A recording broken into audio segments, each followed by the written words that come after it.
Et toi, que fais-tu de tes douleurs? Si tu doutes de ta valeur, écoute bien ceci. Il était une fois une femme appelée Carole. Brisée par la vie, trahie, rejetée, blessée dans son estime. Chaque épreuve semblait lui crier qu'elle n'était pas assez. Mais une nuit, dans le silence de sa douleur, elle a lu ce verset. Bien des femmes font preuve de valeur, mais toi, tu leur es à toute supérieure. Proverbe 31, 29. Ce fut le déclic. Elle a prié. Elle a pleuré. Elle a décidé de ne plus porter le doute comme un manteau. Ce verset a changé quelque chose en elle. Elle a décidé de ne plus croire aux mensonges. Elle a décidé de ne plus porter le doute sur ses épaules. C'est seulement qu'elle a décidé de faire confiance en Dieu que Dieu a commencé à la relever. Dieu a commencé à la relever. Petit à petit, elle s'est sentie plus forte. Elle a recommencé à se regarder avec douceur. Elle a compris que ses blessures ne sont pas une honte. Elle montre qu'elle a survécu. Elle a appris à s'aimer. Elle a compris que Dieu l'aime, même quand elle se sent faible. Elle a vu qu'elle a de la valeur.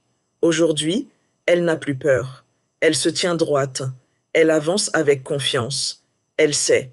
Elle est précieuse. Elle est aimée. Elle est forte.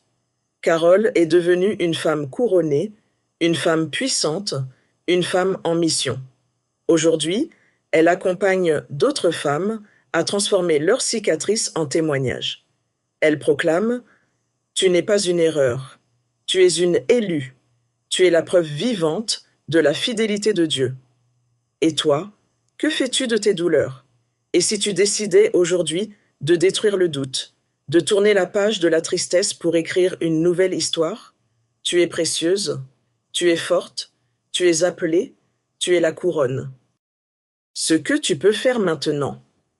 Comme la femme de cette histoire, lève-toi, dis à Dieu, « Je veux croire que tu m'aimes, je suis ta fille, je suis ta reine. » Et si ce message t'a fait du bien, dis-le autour de toi.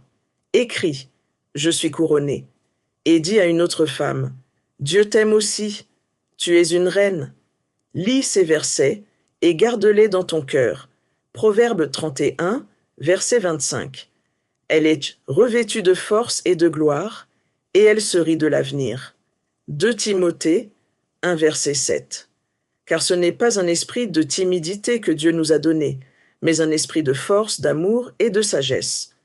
Psaume 30, verset 6. Car sa colère dure un instant, mais sa grâce toute la vie. Le soir arrivent les pleurs, et le matin l'allégresse. Si tu te reconnais en elle, cette vidéo est pour toi. À la fin, laisse en commentaire « Je suis couronnée » et abonne-toi à la chaîne Femme Couronne pour recevoir régulièrement un message de restauration et de puissance.